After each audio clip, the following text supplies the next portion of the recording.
Hi, everybody. This is Marlene with Eerie News, and today we've got a lot of weird stuff going on, like always.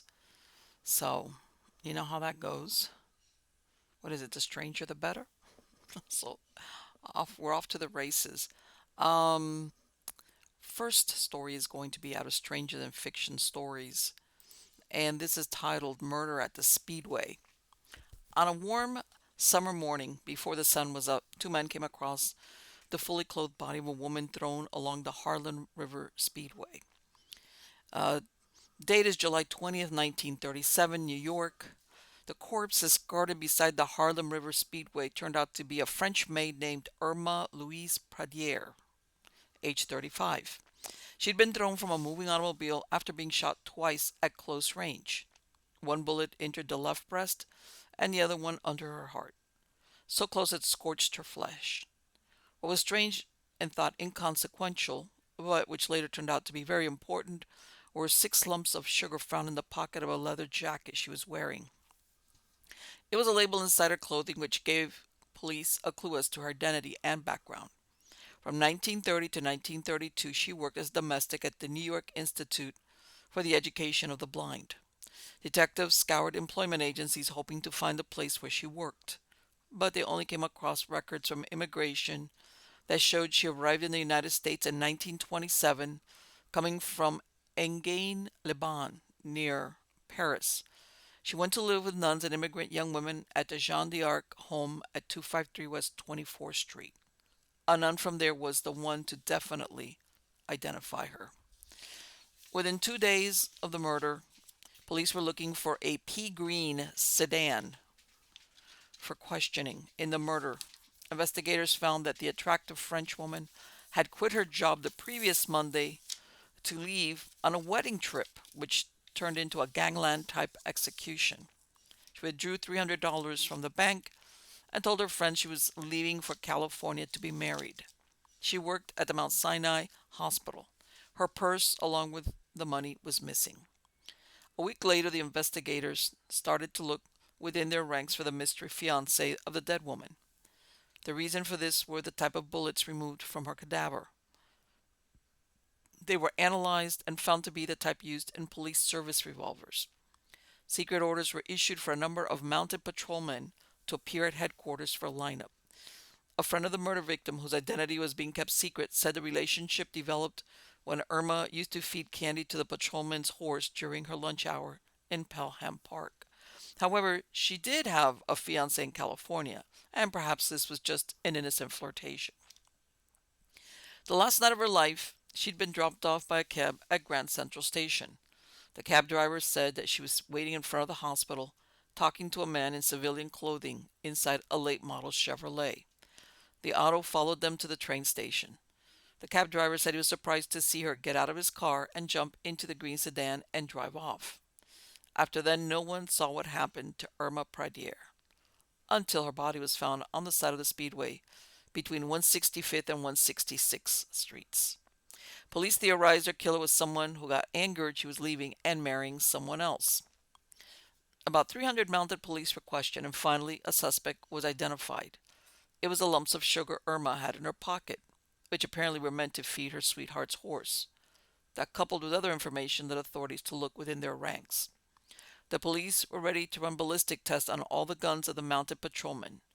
Initially, his identity was kept secret, but it was revealed he was attached to Troop C, which stabled their mounts at the Squadron A Armory of the New York National Guard on 94th Street and Madison Avenue. This certain officer was seen with Irma Pradier on 3 different occasions. The first time was on July 4th, when she met him at 125th Street and Lenox Avenue, and he was dressed in civilian clothes. Then on July 5th, they met in front of Mount Sinai Hospital, and then the last time when the cab picked her up. She told a girlfriend she planned to marry a, quote, mounted policeman. A month before, when the police were rehearsing at Madison Square Garden, Irma showed up there and paid particular attention to a handsome Mountie who sang as well as rode. The man answered the description of the one who she met in front of the hospital the last day of her life. At this time, all the mounted police who owned an auto had to submit a complete description of their cars. Arthur Chalmers, evaded being on the lineup because he was on vacation. Apparently, he started on his vacation 2 days before the murder, and after he killed the woman, he left for Old Orchard Beach, Maine, and from there went to Montreal. He left his wife Charlotte and two daughters, Doris and Gladys, ages 8 and 11, behind at home. In his confession, he confirmed what the police suspected originally was the motive. Excuse me. They had met for a couple of dates, and at their last meeting, she had a trunk and two handbags and told him she was going away. According to him, the cab was called because her trunk would not fit in his car. The confusion lay in whether she was leaving to be with her fiancé in California. Her friend said she told him she was leaving to elope to California with a handsome mounted patrolman. One friend asked her, "How do you know he'll marry you?" She replied, "Even if he doesn't, it'll be a fine trip." An hour passed, and he hadn't shown up. She told a roommate, "If he doesn't come, I'm going to the tallest building I can find and jump off." Once at Grand Central Station, she checked in the trunk, and then they drove to Kensico Dam in North Castle, New York. They parked there for a while and then returned to Manhattan and parked on the Harlem River Speedway. According to him, she insisted that he accompany her to California, and he kept explaining he couldn't leave his family. Then she reached into a compartment in the dashboard where he kept a pistol. She pointed the weapon at him and threatened to shoot him unless he agreed to elope with her. In the struggle between them, the gun discharged and hit her. The police pointed out she'd been shot twice and a third bullet pierced the car. Excuse me. That's incredible. After she died, he pushed her body from the car, then threw the two bags and the pistol into the Harlem River. He admitted they had an intimate relationship, but denied taking her money. A guard at the hospital was the one who told police that Irma had a penchant for feeding sugar to an officer's mount, and recalled that when she turned in her uniform, she remarked that the policeman she was going to wed was, quote, on vacation. Then a married woman, Vera Lorden, came to the police and said she started on an 8-day motor trip with Chalmers after seeing the story in the newspaper. At the time, she had no idea he shot and killed Irma Pradier. Vera said he had very little money to spend on their impromptu excursion. He also borrowed $150 from his brother just before the trip. This substantiated the accused's claim he didn't kill Pradier in order to use the money on his vacation with another woman. After the story broke in the newspapers about Chalmers' arrest, Mrs. Lorden confessed to her husband, "John, I have something to tell you. While you were on your vacation, I went away with Chalmers." She had known the policeman for a little more than a year. He would come to the restaurant at 40th Street and Madison Avenue, where she worked as a waitress. Eventually, he asked her to have a few drinks. Then they would go out every now and then. She told police, "I always knew he was married and had children. That was why I didn't go out with him very often. When his vacation came, he suggested that I go with him on a trip. My husband had gone on his vacation alone to visit his relative, so I thought it might be a good idea. We were gone about 8 days. We drove to Bennington, Vermont, and Old Orchard, Maine, and Montreal." Arthur Chalmers' wife was near destitution at their home in Jackson Heights while he vacationed. His two daughters, Gladys and Doris, were in seclusion at the home of relatives. During the time she was being questioned, Mrs. Chalmers collapsed. In the garage, the police found the pea green car described by witnesses. They examined the front seat and found the patch with glue inserted, which indicated a bullet had been fired into the padding. Patrolman Chalmers was indicted for murder, and by the end of August, they still had not been able to locate the gun, which he said he had thrown into the Harlem River. He insisted the murder occurred when they wrestled for his revolver. Irma Pradier was laid to rest in September 1937 on Hart Island, Bronx, in a potter's grave, after both Mount Sinai Hospital, where she worked, and the French consulate failed to provide a final resting place. While spending time in the tombs awaiting trial, Patrolman Chalmers was forgiven by his wife, who claimed he was innocent. He decided to write a play and finished it in January 1938. It was titled Taken from Life, which dealt with the fate of two boys, a good boy and a bad boy. It was scheduled to be tried out at the Brooklyn Academy of Music on January 24th and 25th, and well received, would immediately be brought to Broadway. There were plans to produce it by the end of the month. It was a failure. In April 1938, he was found guilty and sentenced from 20 years to life for the second degree murder of Irma Pradier, to be served at Sing Sing. During the trial, the defense tried to smear the victim and referred to her as Frenchie. It didn't work. The papers did keep track of ex-cop Arthur Chalmers when he was promoted from porter to cell block clerk in Sing Sing. In 1939, he appealed his conviction, but it was unanimously upheld. While serving time, Chalmers decided to study law, and in 1946 he opened new legal battles for his friends in prison. This included filing a petition for a writ of habeas corpus for his own case. He charged that the late General Sessions Judge Morris Koenig erred in permitting the district attorney's office to change its charge from first-degree murder to second-degree in the midst of his trial, after the state had been unable to prove premeditation. No indictment for second-degree murder had been returned. According to Chalmers, in absence of such an indictment, he contended he became legally a free man when the judge dismissed the first-degree charge, and that all subsequent proceedings were invalid. That didn't work. In 1950, the former Adonis of the New York Mounted Policemen wrote another play titled Idle Tongues. I'm sorry, I'm laughing because this guy is like, it's kind of funny in a way.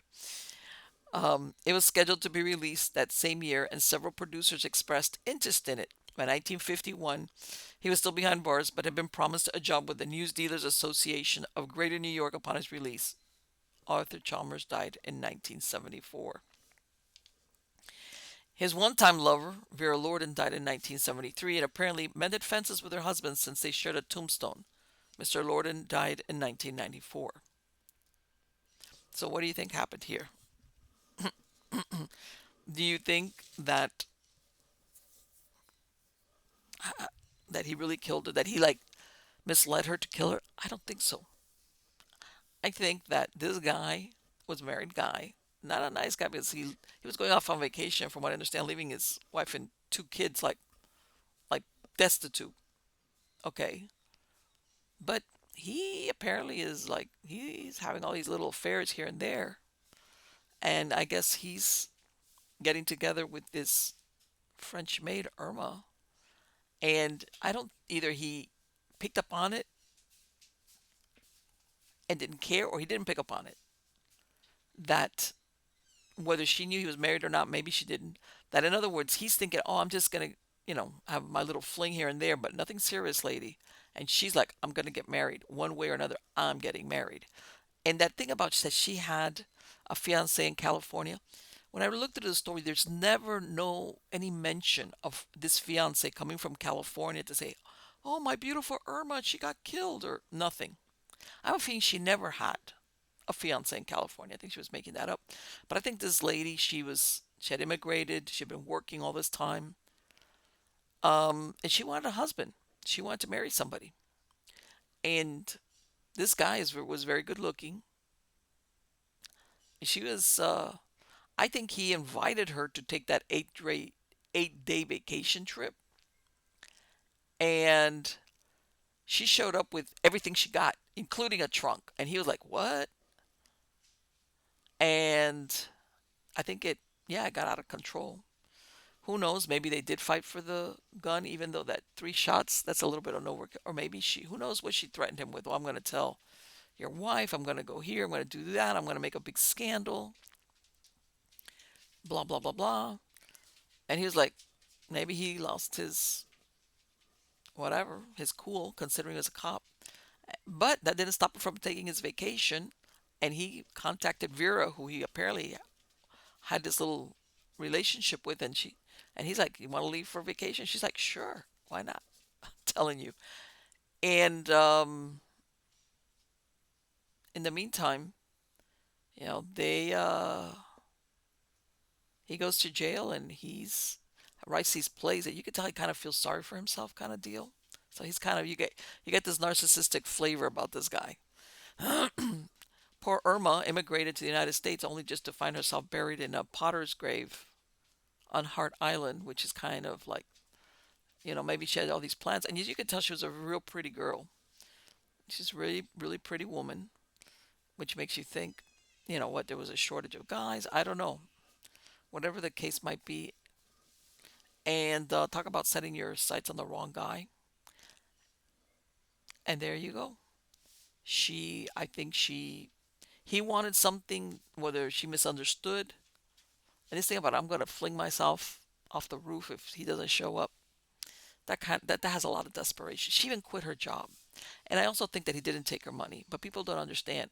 Even the people, somebody could have come across her body on the side of the road, taken that purse and said, "I'm out of here. I don't know nothing about this." Didn't report it. They just took the money, the purse, and they left, which is what I think happened. Because otherwise, this guy wouldn't have been borrowing money.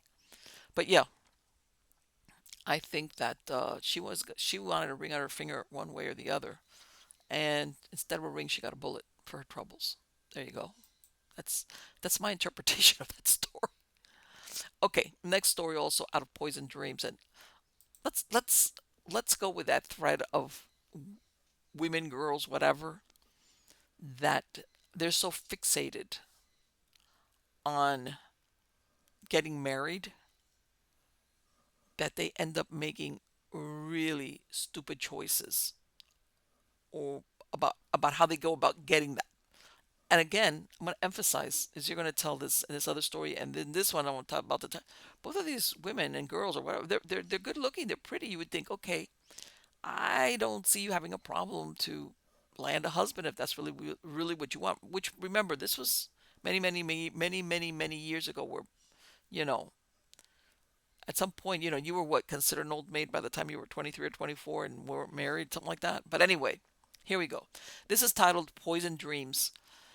It was a bitterly cold winter day when the body of Marion Lambert, 18, a high school girl, was found frozen in the snow near a clump of bushes at the edge of the Sacred Heart Academy grounds in Highland Park, Illinois. This is February 1916. Rumors, lies, and innuendos. In a desolate place known as Helm's Wood, Marion's father, Frank Lambert, the caretaker at the Jonas Krupenheimer estate, found the body. He told police his daughter left for school in the morning, saying she would be home late since she had plans to attend a party. Police traced her steps. She had been at Lake Forest in the evening and then made her way down Green Bay Road toward her home. Though there were no marks of violence on her body and her clothing was undisturbed, police suspected it was a homicide. Her bracelet, watch, and a small amount of money which had been knotted in a handkerchief were not taken. Hmm.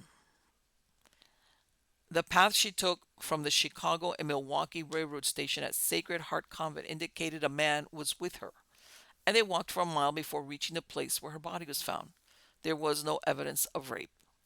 The police followed a track left by a man's shoes that circled the body and then went off in a straight line to the railway tracks, where they were lost. Despite evidence she might not have been alone when she died, the police changed the direction of the investigation towards suicide by poison. They withheld a determination until the contents of her stomach could be analyzed. There was also a rumor she met her sweetheart, William Orpett, who had come from out of town to see her. Marion and William were both children of gardeners who worked on the estates of the wealthy on the outskirts of Chicago. William was 3 years older than Marion, and they attended school together when they were younger.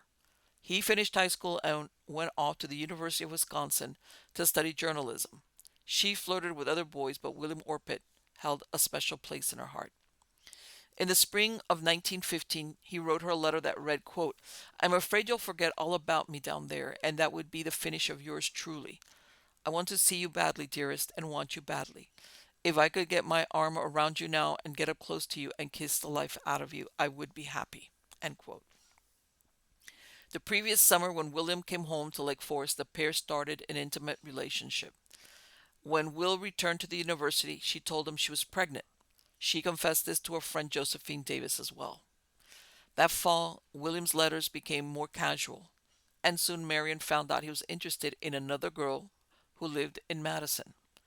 William didn't totally cut communication with Marion since he had the cloud of an unwanted pregnancy hanging over his head. There were other circumstances that cast doubt on the suicide theory. The positioning of her body was described thus, quote, "She was found lying upon her left side with her left hand resting under her head. She was a right-handed girl, yet in the crook of her arm were her school books. It doesn't seem possible that if she took the poison herself with her right hand, that she still would have held the books in that position as she toppled over in the snow, and the books wouldn't have been in that position if she first laid down in the snow, placing her left hand under her head, and then took the poison. It looks as if somebody placed those books in the crook of her arm after she lay helpless in the snow, and that they also carefully placed her head resting upon her left hand. End quote.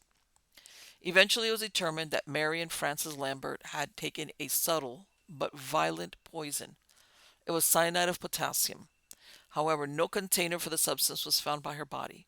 Crystals of the poison were found in her hair and beneath her fingernails. A schoolmate of Marion described seeing a young man hiding behind a tree near where the girl's body was discovered. She said he had an evil face and staring eyes. She had seen the same man at the same spot 3 months before. Eventually, Orpet was summoned by the police. His father said that his son was involved with another girl and that he could account for all of the boy's time. He had a landlady and a clergyman who could corroborate this. By February 12th, William H. Orpet confessed to having knowledge of Marion's death. He said he met her in the woods after writing her a letter to meet there. He said she pleaded with him for 2 hours to renew the relationship. He told her no. As he left her, she swallowed the poison that killed her. He had no idea where she got the poison, or that she had intentions of using it. He told authorities that he had fallen in love with Celeste Yoker, a chemical instructor in the Normal College at DeKalb, Illinois, and intended to marry her. This is when the motive for the murder materialized for the state. Initially, it was reported that the relationship between Orpet and Lambert was less serious, but there were hints that she had been ruined by her passion. In other words, she was driven to suicide because she had sex with a boy who she thought would marry her, but eventually he got cold feet. Prosecutors charged that William Orpet had given Marion poison to get rid of her because he believed she was pregnant with his child, and this would prove to be an impediment in marrying his new love, Celestia Yoker. Within 3 weeks of the discovery of the girl's body, William Orpet was held for her murder. He pled not guilty. Celestia Yoker was called the other woman. A reporter went down to interview Celestia and discovered that she was not even engaged to William Orpet, and she had not heard of Marion Lambert until the tragedy of the girl's death reached the public. Her character was slandered by innuendos printed in many newspapers that followed the story throughout the country. The case became contentious when in March 1916, Judge C.C. Edwards of Waukegan granted Orpet a change of venue. Soon after, the newspapers claimed the judge received a death threat. The letter ended, quote, "If you free him by not letting him stand trial, you will never have but a few more chances yourself, for we will get you. 2. You may laugh now, but you won't. Yours in warning." End quote. Only initials were at the end, and the police believed it had been composed by a woman. Amidst the turmoil of the investigation, Orpet's father, Edward Owen Orpet, was sued for slander in April by another gardener named John Chiplady, who claimed that Orpet Sr. had been peddling a story that when he was employed as gardener by A.B. Diggs, he traded a number of rare and very valuable plants with another Lake Forest gardener, and then sold the plants, which he received in the trade, to a Highland Park florist. It was suspected the suit was brought about because his son was accused in the murder of Marion Lambert, and that public opinion was against William Orpet even before the trial had started. During his last visit to see Marion, Will did a lot of strange things before boarding the train. He wrote a letter to her that said, "If everything is not all right by the time I see you, it will be then." He also swore her to secrecy regarding his visit. Then he wrote two more letters, one to his mother and the last to an unknown person. He asked a college friend to send them from Madison on Wednesday morning, which is when he would be in Lake Forest. In other words, he was establishing an alibi that would place him somewhere else. He later explained he did these things because his parents would have been angered to learn he had left the university campus. Will sneaked into a garage on the McCormick estate where his father worked and slept in a little room upstairs. As planned, his family didn't know he had returned to Forest Lake. The night before Marion was found dead, her friend Josephine Davis was spending the night with her. The next morning, Marion told her she had to post a letter and did not continue to school. The trial. The trial started May 15, 1916. It took 3 weeks to find jurors. In the process, 1,286 jurists were called and 1,203 were examined before 8 were chosen. William Orpet's mother was ordered by the judge to stop kissing her son when she went into court and when she left to go home. This, of course, was requested by the state attorneys. Supposedly, Orpet asked a student friend, Charles Hassinger, who worked at a drugstore, to procure a powerful drug which it was inferred would produce a miscarriage. He asked the same friend to find a physician with not too many scruples. It was understood that Will wanted someone to perform an abortion in case the drug didn't work. But there was one secret that Marion never divulged to her lover, which was that she was not carrying his child. An autopsy of her body confirmed she was not pregnant, and never had been, according to the report issued by the Cook County Coroner's Office. The defense presented a schoolmate of Marion who said he found her alone in the chemical laboratory of the school just before she died. She said there was cyanide. He said there was cyanide of potassium, both liquid and solid, on the shelves nearby. Then the chemistry professor at the high school said he had recently given a lesson that included a paragraph about cyanide of potassium. He said the students were not supposed to take supplies, but the lock to the storeroom didn't work. The state had two main witnesses, Josephine Davis, Marion's friend, and another was David James, a deaf and dumb teamster, who said he saw the couple in the woods the morning of the murder. He said he saw the boy press a bottle to the girl's lips. The problem was that neither the prosecution or the defense knew where the poison had come from. Either Will or Marion could have obtained it from the chemical laboratories of their school. Both of their fathers kept cyanide for their work on the estate grounds. Then events took a turn for the worse for the prosecution. Hassinger, the drug clerk, vacillated on his testimony as to whether Orpet had bought the bottle. James, the teamster, could not positively identify Will as the young man he had seen in the woods. Lastly, Josephine Davis, who had started out as a witness for the prosecution, ended up a witness for the defense. She said that Marion had threatened to commit suicide. After a telephone call with Orpet the day before her death, she said, "If Bill throws me over and marries that other girl, I'll kill myself." Other witnesses testified that Josephine was in love with William Orpet herself. The prosecution could not provide direct proof that Orpet had poison, and Marion didn't.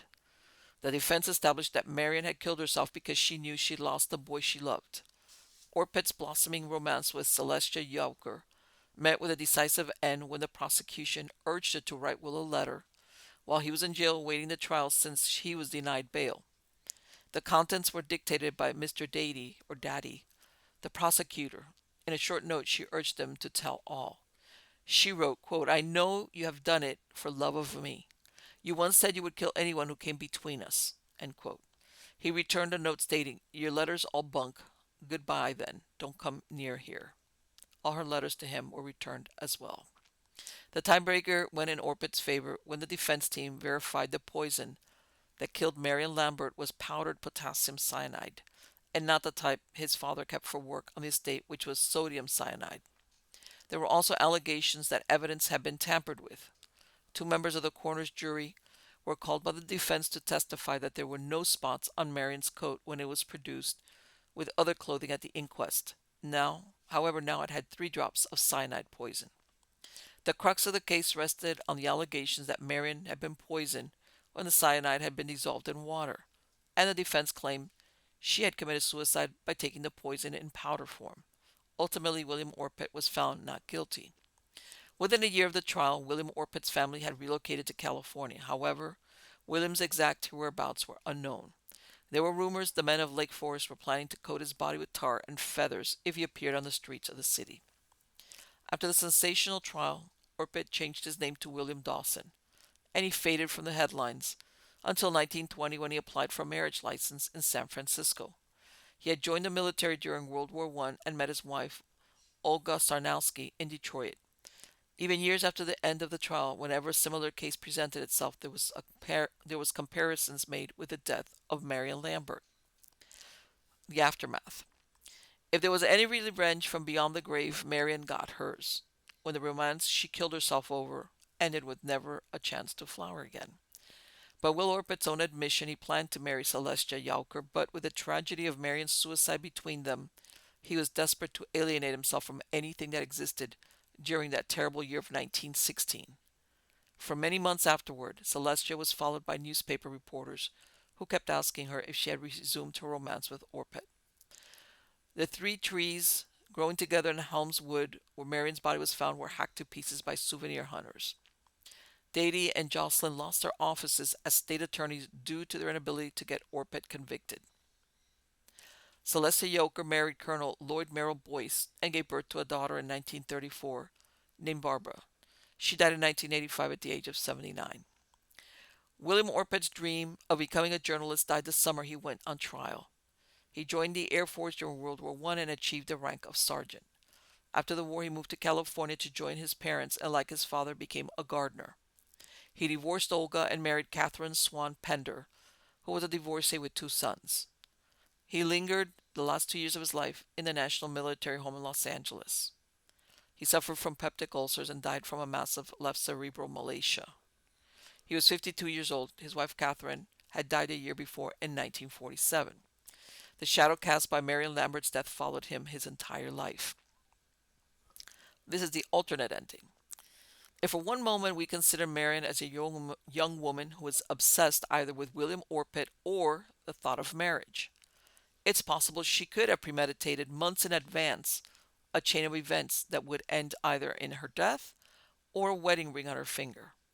Perhaps that last summer she spent with Will Orpet, she realized he had no intentions of ever marrying her, and she had premarital sex so she could lie about a pregnancy. But there must have been some part of her that suspected that she could not bend him to her will, and she went prepared to commit the ultimate act of self-destruction, which would tarnish him by association alone. This perhaps was Marion's vengeance for unrequited love. Again, like the other case, what do you think happened?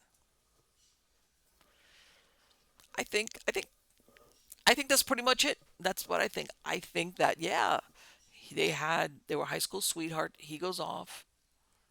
He's surprised to these letters because his hormones are raging. But somewhere along the line, and these are things I've never written about. But somewhere along the line, maybe she's realizing he's cooling off. Like time and distance kind of deal. So when he comes for this last visit, she has sex with him, and then lo and behold, because she's thinking, I got to keep him somehow. She's about to graduate pretty soon. In other words, she gambles that if she has sex with him, she can lie to him about being pregnant. Especially, in other words, somewhere along the line, I think this, and even then, maybe at one point, maybe he didn't want to marry. I don't think, or maybe he just wasn't ready to have children. He's thinking about being a journalist. In other words, she played the wrong hand with this guy.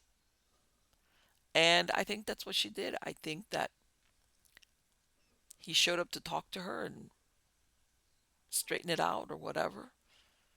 And when he told her, no, I'm not going to be with you again, she took that poison. Stupid things that teenagers do. And there you go. And unfortunately, this thing followed him around for the rest of his life. He dies at 52 from peptic ulcers. No one has to wonder if the stressors caused by this whole thing, had something to do with that. But yeah, the district attorneys lost their positions, and even the judge is getting death threat letters because all he did was grant this Orpet a change of venue. In other words, people really thought, hey, you ruined this poor girl, now you're walking away from her. So there you go. Another one is like, I'm gonna get my man one way or another. Nah, not a good idea. Anyway, this other story, also out of Strange and Fiction Stories, this is titled Strange Setting. It was a scenic spot 6 miles north of Las Vegas, New Mexico, situated at the Gallinas Canyon. It would go through many incarnations, including being the set for the 1978 film The Evil. W. W. Donaldson purchased the land in 1841, and up to 1854, he was advertising for invalids to come to enjoy the benefit of the hot springs. In 1846, the U.S. Army bought this piece of land and built a military hospital. Situated close to hot springs, soldiers injured in the Mexican-American War were brought here to recuperate. During the 1880s, it was run by Christian Duper. Less than 20 years later, it was sold and converted into the Adobe Hotel. During these years, investors eyed the scenic beauty and soon built another hotel named the Hot Spring Hotel. It was advertised to cater to wealthier clientele, and the springs were described as, quote, curing syphilitic and kindred diseases, scrofula, cutaneous diseases, rheumatism, etc., end quote. The going rate in 1868 were $15 per week for a room without baths and $20 per week with a bath. Billiard tables with the choicest cigars and liquors and cigars were available. Even the governor visited the springs.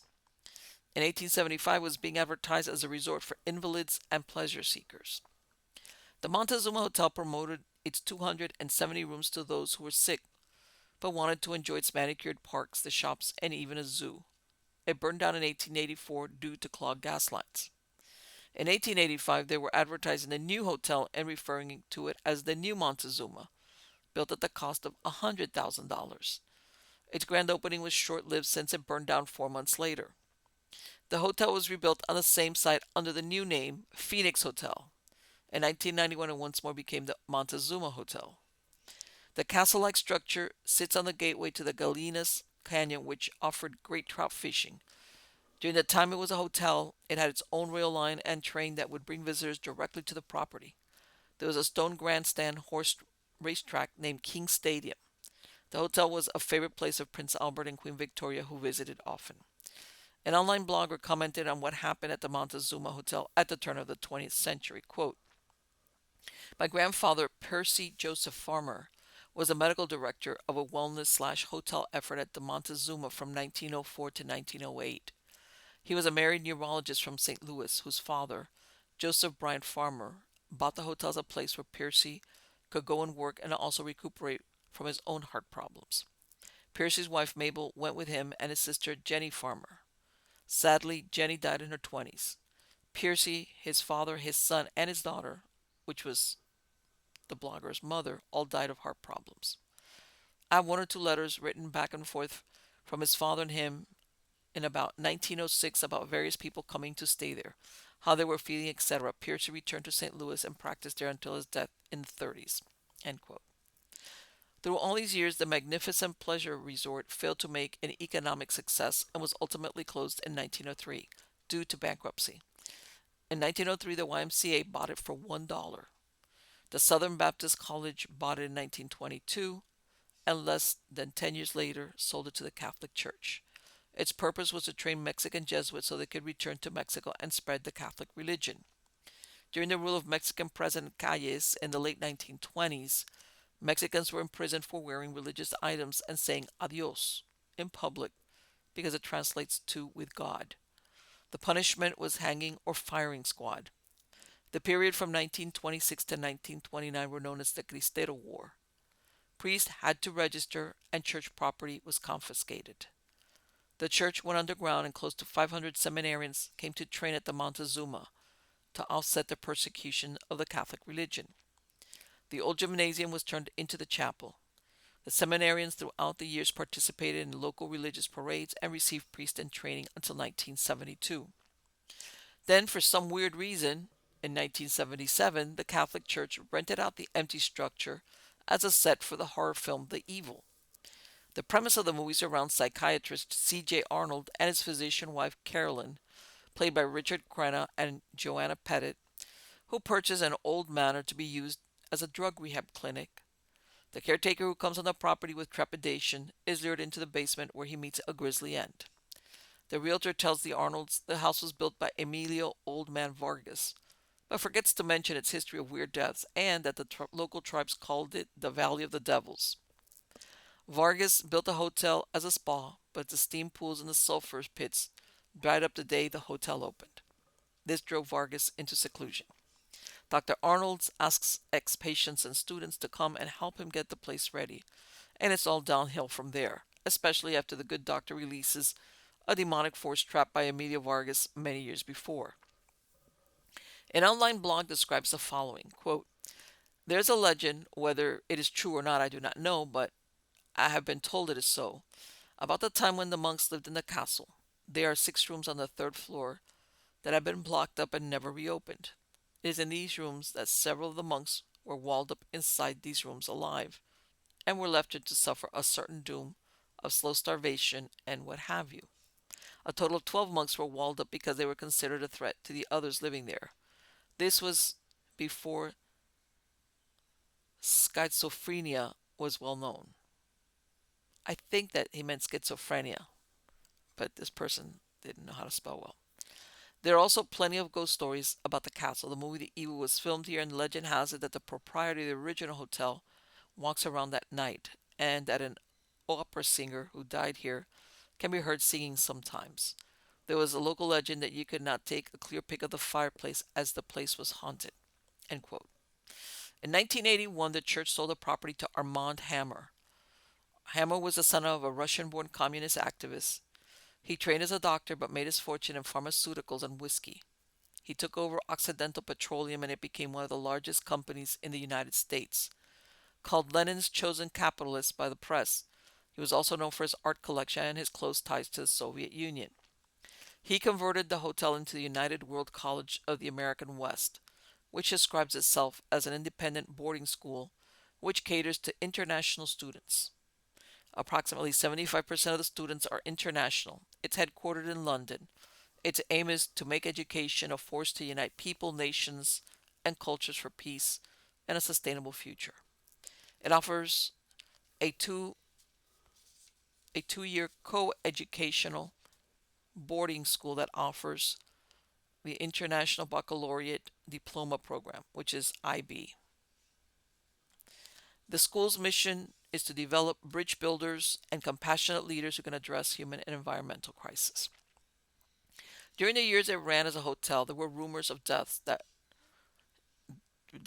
that resulted in a haunting. One of them pertains to an opera singer who died in the late 19th century at the hotel, and she's heard singing at different times and places in the hotel. Her death has not been verified. However, there have been others who have met their end while at the Montezuma. In May 1885, Atkins Martin, a popular head porter at the hotel, died very suddenly. He was sick only 20 minutes before he passed away. He had served in the Ninth Cavalry and at times served as General Hatch's body servant. He had been honorably discharged from the military in 1880. In 1913, Joe Saavedra, a porter, died, and in 1922, Oscar McCoy, 27, former assistant manager of the Montezuma, died due to illness that most probably was consumption, since he moved to Santa Fe from Oklahoma for his health. There are rumors that guests also died during their stay, but these deaths were hushed up since the place was supposed to improve a person's health. It would not have helped their image if a stay at the Montezuma sped up your death instead of delaying it. Which, by the way, I did. I searched, and when it comes to the deaths of like porters or people that work there, yeah, they published them. But strangely, nobody. And remember, this place was asking people that were really sick, invalids, people that had all these different diseases to come and use the hot spring. So this wasn't just that, I mean, a guest could die at any time for unexpected reasons, but they're catering to people that are sick. Come to the hot springs, the sicker the better kind of deal. But yet there's never any mention of any guest dying while they're at the hotel. And I thought that was like, the absence of points of finger at that, yeah, I have a feeling that people did pass away there, not because of anything supernatural, but just because they were maybe very sick. Who knows? And they just died. Because the absence of any of that, somebody must have spoken to the local newspaper and said, don't do that. Don't deep six us, because if it gets out that somebody, a guest slash patient, died here, that's it. Remember, these hotels for many years did not turn a profit, surprisingly. So, yeah, there you go. And by the way, I did see that movie, The Evil. And if you come to Stranger Than Fiction stories, you're gonna see I put a link here to the trailer for it. It's a pretty decent movie, and the guy that plays the devil, this guy right here, let me tell you something. He's great. Let me tell you, of everybody in there, he did a really good part. But yeah, typical 1970s horror flick. But it's pretty decent. Again, I don't know if when they rented this empty thing from the Catholic Church, they told them this is what the movie we're going to make, or if they just told them we're going to rent it as a movie set, period. Because honestly, He's like, we're going from a seminary to allowing these types of movies to be made there. Maybe they didn't know, or maybe they didn't care. Who knows? But anyway, there you go. So let's go now to. Wait a minute. Let me see before I get ahead of myself. Let's do one more. Let's do one more out of Stranger Than Fiction stories. And this is called Suzie and Mr. Tilden. In the 1860s, a family of German immigrants moved to a house on One Sandy Hollow Road in Port Washington, New York. They had a daughter named Susanna or Susie Bruner. She lived there for the next 75 years and led a very colorful life. In the years after the Civil War, Susie Bruner served as Port Washington's first postmistress. She drove a horse-drawn buggy that served as the mail coach from Port Washington to Great Neck, Long Island. Besides the mail, she also carried passengers and packages from the Bales drugstore to the Long Island Railroad terminal in Great Neck. She took the job when she was only 21 years old, since her father, Joseph Old Dutch Joe Bruner, passed away. The route took her on unpaved roads in snow, rain, and sometimes in darkness, through desolate areas. Her horse, named William J. Tilden, had been broken in by her. A traveling photographer once made the mistake of trying to run her into a ditch. For his troubles, he ended up dead when she killed him with the butt of her whip. One wonders why she didn't use the gun she carried with her instead. But was there any truth to the story, or was it an urban myth about a woman referred to as, quote, a devil of a mail carrier? In 1881, George H. McClellan, a photographer who had fallen on hard times, left Syracuse and started to work around Flushing. He was last seen on September 26 on his wagon looking the worse for liquor.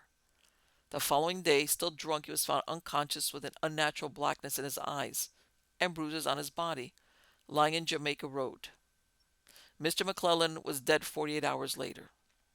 A reporter interviewed Susie, who told him that the day previous to death she gave him a thrashing with the butt of her whip in the face and the eyes for bad conduct in a state of intoxication. It was believed he died from delirium tremens because of his alcoholism. This is a this was printed in the local papers. Susie carried mail to and from Great Neck to Port Washington.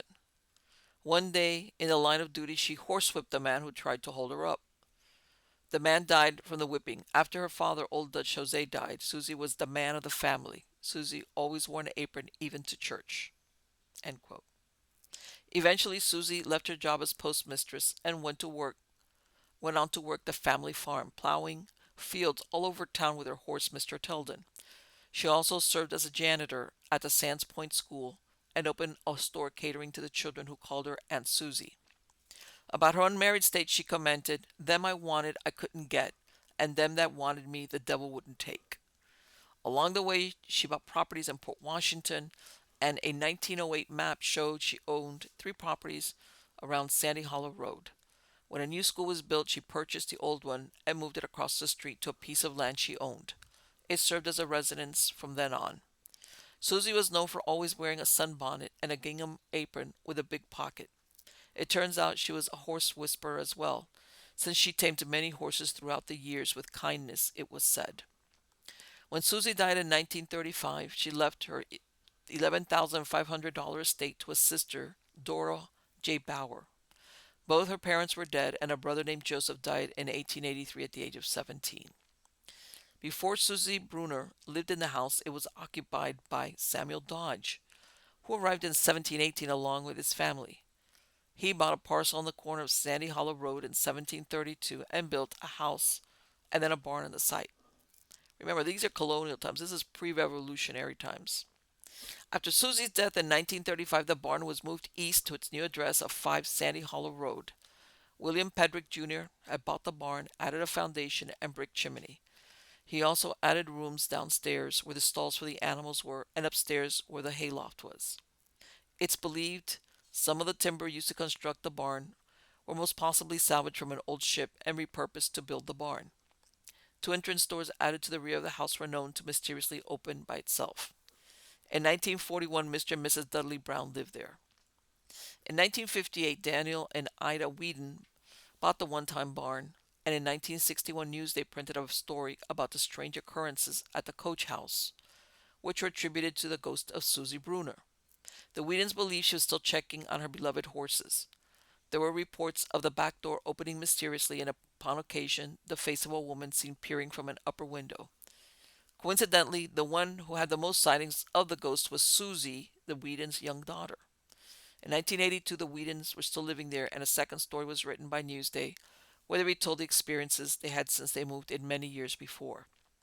It's unknown if Susie still lingers at what was once her old barn, or back at her proper home on Sandy Hollow Road, since no further sightings have been reported. More than likely, she's enjoying the afterlife with her horses, friends, and mostly the leisure time she didn't have when alive. At the beginning, I was a little bit confused, and then what happened was there was a house and a barn next to it. And what they moved was the barn and made it into a house. So even though she technically lived at 1 Sandy Hollow Road, she was seen at the barn turned house because this is where she kept her horses. And this family, the Whedons, they were saying apparently she was very good with horses, and she was like, in other words, she's still checking on her horses, and that's they're saying why she hung out there. But yeah, this lady and you know what, and I believe I think that that guy died probably from too much liquor, and she, just in case, she gave him a good she did a number on his face. But I don't blame her. You're out by yourself in the middle of nowhere with a carriage, and some guy tries to get you to like pull over. No. Anyway, and remember, at this time she's just 21 years old. She's a young woman. Her dad's died. Her brother, I think he had either died by then or was died shortly thereafter. I think it was like the death of her brother, and so she had to like, you know, that took a lot of guts. But anyway, next story out of the U.S. Sun, and this is titled "Inside Lost 6,000-Year-Old Underwater City on Coast of Cuba with Stone Structures 2,000 feet below sea surface." Okay, and they're saying dating back thousands of years, these ruins could be older than the Egyptian pyramids. I wish I could get rid of this thing. Let's like get rid of this. God. Anyway, a mysterious lost city lying 2,000 feet beneath the waves off Cuba has baffled scientists for more than 2 decades. Marine engineer Paulina Zaletsky and her husband Paul Weinswig stunned the world when sonar scans revealed huge stone formations on the seabed near the Guanahacabibes Peninsula. Okay. The images showed what looks like pyramids, circular structures, and massive blocks, reminiscent of an urban development. Some of the stones measured up to 10 feet and appear deliberately stacked. It's a really wonderful structure which really looks like it could have been a large urban center, Zeletsky said in 2001. The Canadian team from Advanced Digital Communication estimated the ruins could be more than 6,000 years old, making them older than the Egyptian pyramids. But despite the jaw-dropping find, no follow-up expedition has ever been carried out. While social media users today speculate the ruins are proof of Atlantis, experts remain cautious. It would be totally irresponsible to say what it was before we have evidence, Zeletsky warned back when they were first discovered. Cuban geologist Manuel Iturralde Vincent from the Natural History Museum admitted the structures were extremely peculiar but stressed that death posed a major problem. "It's strange, it's weird. We've never seen anything like this before, and we don't have an explanation for it." Iturralde estimated it would take up to 50,000 years for the seabed to sink that far, far earlier than any known advanced civilization. Michael Font, an underwater archaeology expert at Florida State University, agreed. He said it would be cool if Zeletsky and Weinswig were right, but it'd be really advanced for anything we would see in the New World for that time frame. The structures are out of time and out of place. Other scientists have argued the formations are likely natural rock structures. Despite skepticism, the discovery continues to fuel conspiracy theories online. Civilizations that existed before the Ice Age, perhaps multiple civilizations that rose and fell, the historical knowledge that has been lost or hidden. Another person claimed there is so much history So much hidden history, finding it so fascinating, everything we've been taught is a lie. Funding problems and Cuba's strict control over foreign expeditions have also been blamed for the lack of further investigation. A planned dive in 2002 was scrapped, according to U.S. oceanographer Sylvia Earle. Weinsweg himself once insisted, the structures we found on the side scan sonar simply are not explicable from a geological point of view. There is too much organization, too much symmetry, too much repetition of form. Another underwater enigma often compared to Cuba's lost city is the Unaguni Monument off Japan's coast. Discovered in the 1980s, the massive stone formation sits around 90 feet underwater and features sharp angled steps and terraces that appear man made. Tests of the rock show it could be more than 10,000 years old. It's carved by humans. It would date back to a time before the last ice age, a theory that, like the Cuban ruins, continues to divide experts over whether it's a natural formation or evidence of a vanished civilization. All right, there you go. But you know what? This one off the coast of Japan, 90 feet. That's not much dive wise. That's not a difficult thing. I haven't looked at them. There's a lot of sharp edges there. To be honest with you, that does look man-made. But again, you wonder why isn't somebody actually finding out what is this?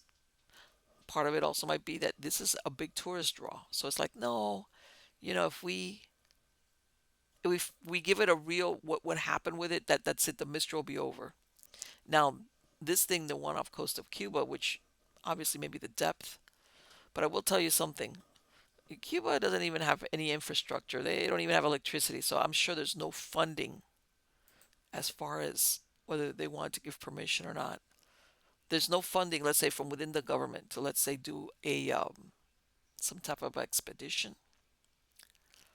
But yeah, and I had heard that rumor that that is what is that's a very good possibility that those ruins are what might be part of Atlantis. In other words, that story that you hear that Atlantis basically imploded or sunk into the water.